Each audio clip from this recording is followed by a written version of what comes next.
हाँ तो भाई लोग, क्या हाल चाल। तो अब मुझे पता है कि स्प्रिंग सीजन गुजरे हुए अच्छा खासा टाइम हो चुका है और अब तो अगला सीजन स्टार्ट हो गया है और उसके अंदर भी अच्छे खासे एनिमेज आ चुके हुए हैं। लेकिन फिर मैंने देखा कि मैंने स्प्रिंग एनिमेज के ऊपर कोई इतनी वीडियो नहीं बनाई हुई। तो here I am talking about the best spring animes. अब वीडियो में आगे बढ़ने से पहले एक रिक्वेस्ट है कि अगर आपने अभी तक हमारा चैनल सब्सक्राइब नहीं किया तो यार प्लीज सब्सक्राइब कर लो। आई मीन इतने ज्यादा लोग मेरी वीडियोस देख तो लेते हैं लेकिन सब्सक्राइब नहीं करते, तो यार प्लीज सब्सक्राइब कर दो। अब वैसे मैंने इस सीजन के अंदर कोई इतने अच्छे खासे एनिमेज नहीं देखे हुए, लेकिन उसके बावजूद काफी डिसेंट एनिमेज मैंने देख लिए हैं। जिनमें से पहले एनिमे के बारे में अगर मैं बात करूं तो उस एनिमे को लेके मैं आई डोंट नो कितने ज्यादा टाइम से मैं इंतजार कर रहा था और वो एनिमे मेरी नजर में टाइम ट्रैवलिंग एनिमेज के अंदर one of the best anime है और मैं बात कर रहा हूं रीज़ीरो के सीजन 4 की। ओ भाई साहब, अगर तुम लोगों ने मेरी रीज़ीरो की वीडियो देखी होगी तो तुम लोगों को पता होगा कि रीज़ीरो मुझे कितना ज्यादा अच्छा लगता है। और आई मीन मुझे इसेकाई और टाइम ट्रैवलिंग एनिमेज को इतने खास अच्छे नहीं लगते, लेकिन उसके बावजूद मुझे रीज़ीरो इतना ज्यादा अच्छा लगा था। और रीज़ीरो की मुझे एक चीज बहुत ज्यादा अच्छी लगती है कि उन्होंने अपनी वर्ल्ड को जिस तरह एक्सप्लेन किया हुआ, अपने सारी पैराडॉक्स और टाइम ट्रैवलिंग को जिस तरह एक्सप्लेन किया हुआ है,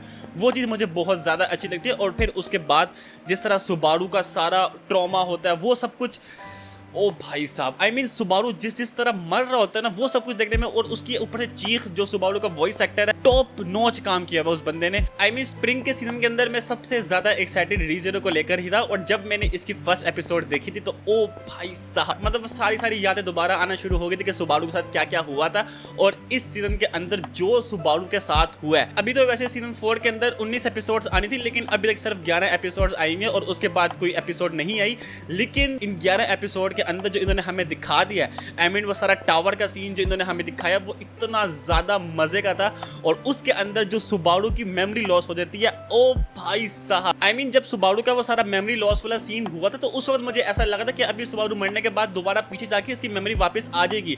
लेकिन वो चेक पॉइंट सुबारू की मेमोरी लॉस पर ही सिलेक्ट हो गया था, तो इसीलिए उसके मरने से कोई इतना खास फायदा नहीं हो रहा था। अब मुझे समझ में नहीं आ रही कि आगे ये इस स्टोरी को किस तरह लेके भरेंगे, क्योंकि सुबारू को कुछ भी नहीं याद, उसको ना एमिलिया, ना रैम, ना बियात्रिस, उसको कुछ भी याद नहीं है। और मुझे एक और चीज की समझ में नहीं आ रही है कि उस टावर के अंदर सुबारू को कौन बार पर धक्का दे रहा है। आई मीन उस टावर के अंदर वही 8-9 बंदे हैं, तो उन 8-9 बंदों में से ही कोई ना कोई उसको धक्का दे रहा होगा। अब इसके बाद अगर मैं अगले रिटर्निंग टाइटल के बारे में बात करूं तो मैंने I got reincarnated as a slime भी देख लिया हुआ और उसका अभी सीजन 4 आ चुका है। मैंने अभी तक वो आधा देखा हुआ। लेकिन अगर मैं इस पूरे एनिमे के बारे में बात करूं तो जैसे मैंने कहा था कि मुझे इसेकाई एनिमेज अच्छे नहीं लगते हैं, लेकिन उसके बावजूद मुझे स्लाइम एनिमे काफी ज्यादा अच्छा लगा। आई मीन काफी ज्यादा सिंपल एनिमे है, कोई इतनी रॉकेट साइंस नहीं है इसके अंदर, लेकिन उसके बावजूद मुझे ये एनिमे देखने में बहुत ज्यादा मजा आ रहा था। आई मीन जिस तरह वो न्यू वर्ल्ड के अंदर जाके अपनी पूरी एम्पायर बना रहा था और जितना ज्यादा ओवर पावर्ड है हमारा स्लाइम, और उसके बावजूद वो इतनी फाइट्स नहीं करता, सिर्फ पीस ही पीस चाहता है, तो वो चीज मुझे देखने में बहुत ज्यादा मजा आया था। और वैसे एक बात है कि ये जो स्लाइम एनिमे है ये भी एक लाइट नॉवल से अडैप्टेशन है, तो इसीलिए इसके अंदर बहुत ज्यादा डायलॉग्स है। लेकिन उसके बावजूद वो सारा सीन और वो स्लाइम जिस तरह अपनी पूरी एम्पायर खड़ी कर रहा था और डिफरेंट स्पीशीज से जाके मिलता है, उसको अपने एम्पायर के अंदर लेकर आता है, वो सबको देखने में मुझे बहुत ज्यादा मजा आया था। उसके बाद अगर मैं अगले रिटर्निंग टाइटल के बारे में बात करूं तो मैंने डॉक्टर स्टोन का लास्ट पार्ट देख लिया है और उसके ऊपर मैंने एक डेडिकेटेड वीडियो भी बना ली हुई है जिसके अंदर मैंने अपना पूरा डॉक्टर स्टोन को लेकर रिव्यू दिया है। लेकिन अगर मैं इस वीडियो के अंदर थोड़ी बहुत डॉक्टर स्टोन के बारे में बात करूं तो डॉक्टर स्टोन एक ऐसा एनिमे है जो कि अभी तक मैंने जितने एनिमेज देखे मैं उन सबसे काफी ज्यादा मुनफरिद था, बिकॉज इसके अंदर की जो स्टोरी है, आई मीन सारे लोग पत्थर के बन चुके हैं और फिर कई हजार सालों के बाद जाके एक साइंटिस्ट उठता है और फिर इसके अंदर जिस तरह वो पूरी सिविलाइजेशन को उठाता है, वो सब कुछ देखने में बहुत ज्यादा मजा आया था। आई मीन डॉक्टर स्टोन एक किस्म का तुम शोनन ही समझ सकते हो, बिकॉज इसके अंदर गुड वर्सेस बैड की फाइट है, लेकिन उसके बावजूद जो साइंटिफिक इन्वेंशंस करता है हमारा सेंकू, वो सबको देखने में बहुत ज्यादा मजा आया था। और इसका लास्ट सीजन जो था, आई मीन फाइनली वो चांद पे पहुंच जाते हैं और वहां पे जाके उनको फाइनली वो पता लगता है कि जो ग्रीन रे जो पूरी आई थी जिसने सबको पत्थर का बना दिया था, वो एक्चुअल में क्या था। उसके बाद अगर मैं अपने अगले और आखिरी रिटर्निंग टाइटल के बारे में बात तो वो मैंने देखा था क्लासरूम ऑफ द एलीट का सीजन 4। अब वैसे इस एनिमे को लेकर मैं इतना ज्यादा एक्साइटेड नहीं था क्योंकि मुझे पता था कि इस एनिमे का मेन कैरेक्टर काफी ज्यादा मैनिपुलेटिव है, उसने बाकियों को मैनिपुलेट करके अपना कोई ना कोई रास्ता निकाली देना, इसीलिए क्लासरूम ऑफ द एलीट को लेकर मैं इतना ज्यादा एक्साइटेड नहीं था। लेकिन उसके बावजूद मैंने इसका नया सीजन देखा और मुझे वो अच्छा खासा लगा और खास तौर पे इसके अंदर जो लास्ट का वो पूरा आइलैंड का सीन था वो मुझे बहुत ज्यादा अच्छा लगा।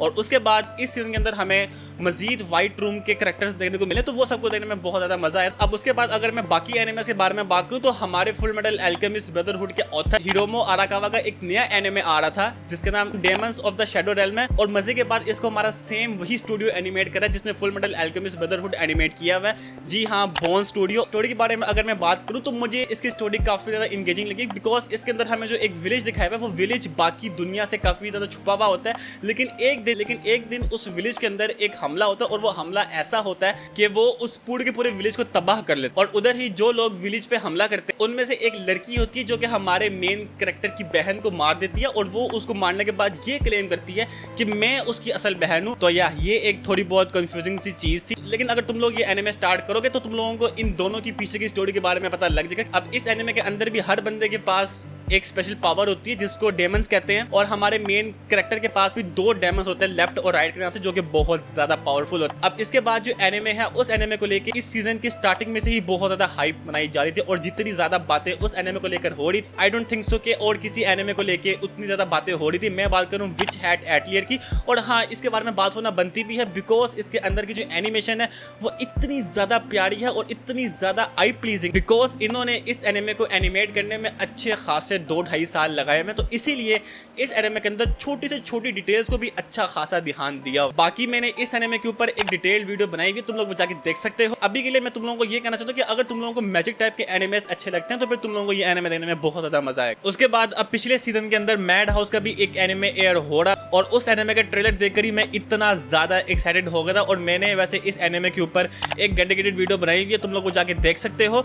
लेकिन अगर मैं इस वीडियो के अंदर उस एनिमे के बारे में थोड़ा बहुत बताऊं तो इस एनिमे के अंदर एक गेम खेली जाती है जिसके अंदर आपको बाकी लोगों से झूठ बोलना होता है, और अगर आप लोग वो गेम जीत गए तो तुम्हें 1 मिलियन येन मिलेगा। लेकिन अगर उसके बरक्स अगर तुम वो गेम हार गए तो फिर तुम 1 मिलियन येन के कर्जदार बन जाओगे। अब इसके अंदर मेन मसला ये है कि हमारी जो मेन कैरेक्टर होती है वो बहुत ज्यादा भोली होती है और उससे झूठ बिल्कुल भी नहीं बोला जाता। तो इसीलिए हमारी मेन कैरेक्टर एक लड़के से मिलती है जो कि अभी रिसेंटली जेल से निकला होता है, बिकॉज उसने अभी रिसेंटली एक पूरी की पूरी कंपनी को बैंकरप्ट कर दिया होता है। अब उसके बाद कुछ रोमांस एनिमेस की भी बात हो जाए, बिकॉज इस सीजन के अंदर मैंने कुछ रोमांस एनिमेस भी देखे। अब उनमें से पहले एनिमे का नाम है I got friends with the second most prettiest girl in my class. अब ऐसे मैंने ये एनिमे स्टार्ट नहीं करना था, लेकिन इस एनिमे का नाम देखकर मुझे काफी ज्यादा एक्साइटेड लग रहा था, तो इसीलिए मैंने ये एनिमे स्टार्ट कर दिया था। और जब मैंने ये एनिमे स्टार्ट किया तो मुझे ये एनिमे काफी ज्यादा अच्छा लग रहा था। आई मीन सबसे बड़ी बात कि इस एनिमे के अंदर हमें कन्फेशन मिल जाती है, तो इसीलिए काफी ज्यादा अच्छा एनिमे है। और इसके अंदर वही टिपिकल रोम-कॉम एनिमेस की तरह हमारी मेन फीमेल कैरेक्टर काफी ज्यादा क्यूट सी होती है,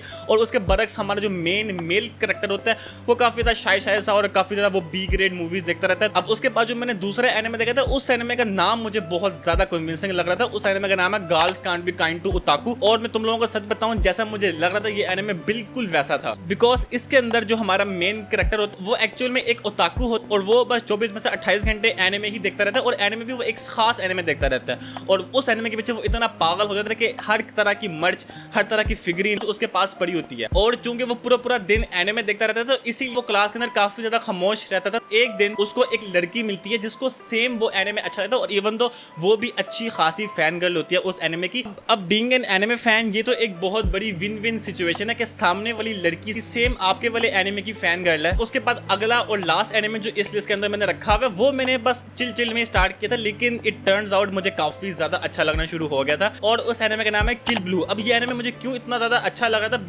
बिकॉज ये एनिमे देख के मुझे साकामोतो डेज की वाइब्स आ रही थी। और साकामोतो डेज अगर तुम लोग मेरा चैनल देखते हुए आ रहे होगे तो तुम लोगों को पता होगा कि साकामोतो डेज मुझे कितना ज्यादा अच्छा लगा। अब इस एनिमे के अंदर हमारा डिटेक्टिव एक लड़के की बॉडी में शिफ्ट हो जाता है और वो फिर अपने बॉस की बेटी को स्कूल से बचा रहा। उसी दौरान काफी ज्यादा ऐसे सीन्स बनते हैं जिसको देखने में काफी ज्यादा मजा आया था। तो या that's it for today's video. अगर आप लोगों को आज की वीडियो पसंद आई है तो हमारे इस चैनल को सब्सक्राइब कर दें, और मैं मिलता हूँ आपको अपने किसी नेक्स्ट वीडियो में। तब तक के लिए अल्लाह हाफिज एंड sayonara।